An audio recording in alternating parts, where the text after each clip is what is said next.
E já de volta ao Viver em Cores, muito obrigado por estar conosco, é um prazer enorme também estar com você, você faz parte dessa família e hoje um assunto muito importante, muito pertinente, gente, intolerância alimentar. Cuidado com a nossa saúde, o nosso tipo de alimentação, ninguém está dizendo aqui para você não se alimentar, mas se alimentar do jeito correto, né? Exatamente. E cuidar, ou seja, a nossa saúde depende da nossa alimentação. Hoje nós estamos aprendendo isso. Conosco, se tem alguém nesse planeta, escritor conhecido no mundo inteiro, o Dr. Juliano Pimentel, que está aqui hoje, viu?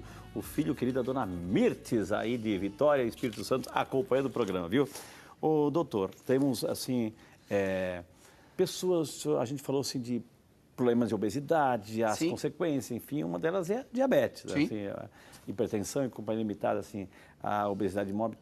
A pessoa que é diabética, que já está nesse quadro de diabetes, ela pode entrar nesse programa de jejum intermitente ou programa de jejum? Temos dois efeitos aí específicos, tá? O diabético tem o diabético tipo 1, que é um diabético insulino dependente desde sempre, de uma doença autoimune, tá? O pâncreas dele foi atacado, e ele perdeu as células beta, ou seja, ele não produz insulina suficiente. Temos o diabético tipo 2, que é a qualidade de vida, que é normalmente responsivo a uma qualidade de vida e uma alimentação errada, que é algo que a maioria do povo sofre. O diabético tipo 2, ele pode ser insulino dependente e não insulino dependente. Quando nós pensamos em tratamento de diabetes, Frei, o maior problema que nós temos no nosso país hoje se chama diabetes e hipertensão. E isso, pela OMS, é uma entidade chamada diabesidade, tá? Você mistura a obesidade como um dos fatores do diabetes. Se o diabético for insulino dependente ou se estiver tomando medicações, ele precisa ter acompanhamento médico para fazer o jejum. Por quê? Uma coisa é que a maioria dos diabéticos hoje no nosso país não se trata corretamente, por mais que tenha acompanhamento médico, porque eles não seguem o tratamento completamente. O tratamento do diabetes começa com a correção alimentar e não funciona sem este ponto. Então, o tratamento nunca foi nem será somente tomar o remédio. E a maioria acha que está fazendo tratamento. Quando você toma um hipoglicemiante oral, que é aquele remédio, tá? O Glifage, metformina e outros, se você faz o jejum em paralelo, muitas pessoas se sentem bem, normal. Mas outras podem ter hipoglicemia e ficar mal. Então, é muito importante você estar sendo acompanhado pelo seu médico se você é diabético e quer fazer jejum. Se você é diabético e não faz tratamento nenhum, é rebelde, não faz acompanhamento nenhum, sabe que é diabético e não toma remédio, você fazer o jejum pode te ajudar. Mas o ideal é sempre que você tenha um médico te acompanhando. Porque se você já é diabético, não está fazendo tratamento, não está tomando remédio e não está tendo acompanhamento, você precisa de um acompanhamento, mas até você chegar lá, você já pode ir colocando essa mudança de hábito, inclusive o jejum. Por quê? O jejum ele é liberado para todo adulto saudável. Milhões e milhões de pessoas fazem todos os dias, de qualquer crença no mundo. Então, ele não vai ter... Foi criado um medo sobre jejum, como se jejum gerasse compulsão. Pelo contrário, jejum gera discernimento e consciência. Hoje eu posso falar isso porque quando a gente roda a nossa pesquisa numa base de mais de 35 mil pessoas, em mais de 52 países do mundo, Frei, a resposta não é de compulsão, a resposta não é de ganho de peso, a resposta não é de exagero em outras refeições. É de qualidade de vida. É de descobrir uma vida nova. O jejum, biblicamente, ele é um divisor de águas, é um divisor de fases. Não é à toa que a gente o tem na quaresma. Ok. Que bonito isso, né, gente? Que bonito. Para um padre falar é fácil, né? Agora um médico que traz essa importância de que é um remédio, claro, sempre com orientação, com acompanhamento, não queira fazer essa loucura, de repente ficar 3 dias sem comer e você ter algum problema lá escondido. Então, sempre com orientação. Passa para o médico, passa um endocrinologista, né? Seria bom, principalmente o diabético, eles devem ser acompanhados por endocrinologista. Confesso que muitos ainda acham essa história de jejum loucura, até porque muitos não conhecem esse processo. E essas situações, doutor, assim, que de repente as pessoas, assim, hoje no mercado nacional, televisivo, a propaganda é muito forte. Consumo. Né? O consumo dessas fórmulas milagrosas, doutor, assim, suplementos, cápsula, tome isso, e isso você toma, vai lá no estômago, coloca uma cápsula e pega gordura, etc. E daí, doutor? Porque todo mundo quer uma pílula mágica, filho. todo mundo quer uma cura Não quer passar milagrosa. trabalho, não quer todo mundo esforço. quer isso aqui, ó. Não quer Quero esforço. mudar minha vida. Então, Esses redutores de peso aí, exato. né? Na realidade, é muito simples e muito fácil emagrecer, desde que você tenha um passo a passo correto, um método correto. A sua tataravó não pedia orientação para comer corretamente. O que aconteceu hoje é que o que nós consideramos que é certo foi influenciado pela mídia, e uma mídia multimilionária. Por que hoje... Interessada em que fiquemos doentes. Não, ela faz o papel dela. Não é nem isso. Ela faz o papel dela, que é vender. Ele tem uma indústria de suco, o papel dele é vender a indústria de suco. E meu papel é vender saúde. Okay. Então, ele fala o que tem que falar para vender e eu falo o que eu tenho que falar para dar saúde para os outros. Okay. Então, assim, a gente vive num mundo onde produtos existem e existem para gerar a comodidade do ser humano. Concorda? Antigamente você tinha fome, você ia lá na roça, lá na horta buscar. Agora você trouxe tudo isso para dentro da tua casa, industrializado, com conservantes, transgênicos e tudo mais, doutor. E aí, o que acontece? Tem sim uma indústria da doença por trás de tudo isso. Há muito interesse em tudo isso. É muito dinheiro que gira em torno disso. Mas eu acho que é simples e barato uma alimentação de verdade. Aquele mito que fazer dieta é caro é a maior história da carochinha que foi criada. E isso simplesmente afastou o povo da saúde. Não aproximou nada. Você não tem que comprar nada caro, nada difícil para emagrecer. Pelo contrário, você consegue emagrecer com o que existe na feira. Então, colocando isso, para finalizar o quesito do diabético, o diabético precisa sim ser plenamente acompanhado pelo médico. O endócrino está muito bem acompanhado ali, principalmente se o colega tiver uma visão ampliada sobre essa questão de tratamento. Porque hoje o que é feito com o diabético é o seguinte, tá? Olha, você é diabético. Qual o problema do diabético? Uma toxicidade ao metabolismo de carboidrato. Então, eu vou te dar um remédio para você poder comer carboidrato. Você trata algum alcoólatra com álcool? Não pode, né? Então, se você tem problema com carboidrato, exato. Se você tem um problema com carboidrato, o primeiro fato que o diabético tem que fazer é reduzir o carboidrato e não tomar um remédio para poder comer carboidrato. Existem médicos, um médico chamado Jason Fung, ele é internacional, ele atende, para você ter ideia, em alguns países é permitido fazer planos de tratamento online e onde ele faz acompanhamento para diabético multidisciplinar baseado em jejum. Tem muitos centros mundiais que tratam diabéticos com jejum. Então, você pode ter alguma dificuldade, você, telespectador que está aqui vendo, para achar algum colega que também queira, mas pesquise, porque você vai achar pessoas que querem ver e querem estar ampliando esse olhar sobre o tratamento da diabetes. Okay. E é bem legal. O povo tem voz, o povo tem vez, o povo pergunta aqui no Vídeo de Saúde.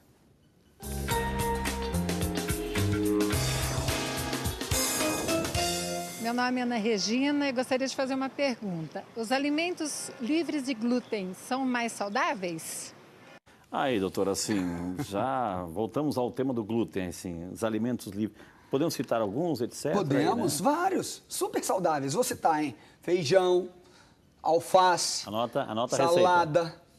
Banana, deixa colorido teu prato. Fruta, carne, frango, tudo sem glúten. Mas não é produto alimentício, é alimento. Todos os produtos alimentícios sem glúten, nesse caso, eu abro um pouquinho de exceção para a questão das crianças, que às vezes tem muito problema na adaptação, tá? Mas, de uma maneira geral, as pessoas fogem do glúten pelo glúten ser extremamente inflamatório para o intestino e acabam caindo na nova indústria de produtos sem glúten, que supostamente veio para ajudar e resolver a sua vida. Ok, porém... Só que, muitas vezes, e isso teve um artigo gigantesco que saiu no ano passado, que gerou muita polêmica, foi colocado da seguinte forma: retirar o trigo da sua vida aumenta o seu diabetes. Olha só. Mas qual foi o cenário por trás desse artigo?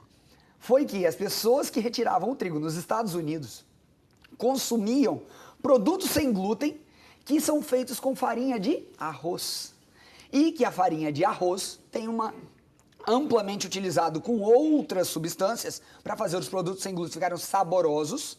Eles têm uma carga glicêmica e um índice glicêmico mais alto do que o que tem glúten. Ou seja, 6 por meia dúzia. A gente vai por duas vias. Não.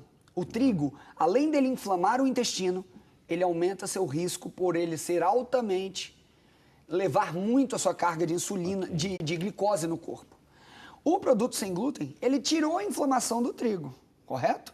Mas ele continua agredindo o seu corpo no que tange, ou seja, naquele aspecto da carga glicêmica. E aí surge aqueles produtos agora low carb. O que eu falo? O que é low carb? Produtos de baixo carboidrato. Produtos com farinha de amêndoa, farinha de noz, que são produtos normalmente que têm um custo um pouco mais elevado quando você quer massas derivadas disso. Ou você às vezes usa um grão de bico, que tem muita proteína, tem também carboidrato, mas é um carboidrato de qualidade, não é um carboidrato tranqueirinha, que eu costumo dizer, tá? Com a batata doce, etc. Uma batata doce tem uma boa quantidade de carga glicêmica nela. Entende? Ela é um bom alimento, ele é bem utilizado. Agora, não adianta você bater 2 quilos de batata e querer matar aquilo ali e falar, oi, tudo bem? Não, é para você se alimentar e se saciar. Doutor, vamos lá para Natal, Rio Grande do Norte. Aqui é o nosso amigo Jackson de Araújo, que representa a cidade. Obrigado, Jackson.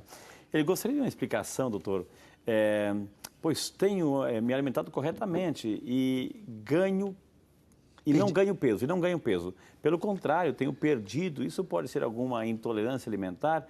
Que especialista devo procurar? Ou seja, ele se alimenta, mas está perdendo peso, né? Então, daí, beleza. O nosso amigo Jackson.